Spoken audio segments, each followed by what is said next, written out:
ব্যাটিংটা আসলে জানি না ব্যাটিং কি করব। আমার মুখের এই জায়গাতে বল পড়েছে। মুশফিক ভাইয়ের খেলা ভালো লাগে। সাকিব ভাই তো অলরাউন্ডার, তাকে নিয়ে তো নতুন করে কিছু বলার নেই। আমার মনে হয় আমি বোলিংটা ভালোই করি, কালকেও 4টা উইকেট নিলাম, তো বোলিং নিয়ে কনফিডেন্স আছে, কিন্তু ব্যাটিংটা আসলে জানি না ব্যাটিং কি করব। ব্যাটিংটা নিয়ে একটু ভয়ে আছি। আশা করি ভালো কিছুই হবে। মাঠে গিয়ে এই যে আজকে খেলা দেখতে দেখতে বল আসলো, আমার মুখের এই জায়গাতে বল পড়েছে, তো একটু ব্যথা পেয়েছি।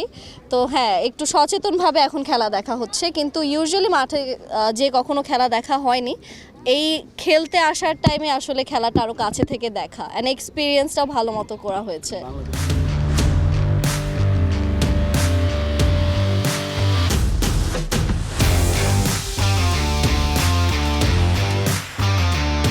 বাংলাদেশ টিমের অবশ্যই যখন বিশ্বকাপ হতো তখন খেলাগুলো দেখা হতো।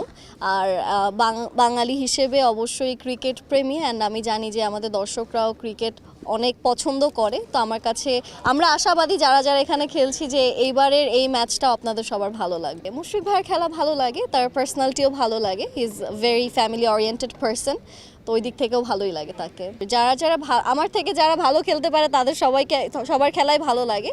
সাকিব ভাইয়ের বোলিং ভালো লাগে, অ্যান্ড সাকিব ভাই তো অলরাউন্ডার, তাকে নিয়ে তো নতুন করে কিছু বলার নেই, ভক্তরাই বলে দিবে তাকে নিয়ে। বিদেশি ফ্যাব্রিক্সের তৈরি ফ্যাশনেবল উন্নত মানের পাঞ্জাবি সমাহার দর্জি ঘর, বিশ্বস্ত প্রতিষ্ঠান দর্জি ঘরে আপনাকে স্বাগতম। বাসায় যে আমি আসলে ক্রিকেটের কিছু রুলসগুলো ফলো করছিলাম, বাসায় আমি আসলে নিয়মগুলো শিখছিলাম, কারণ প্র্যাকটিস করা হয় বাট রুলসগুলো জানা হয়নি, সো নিয়মগুলো শিখছিলাম।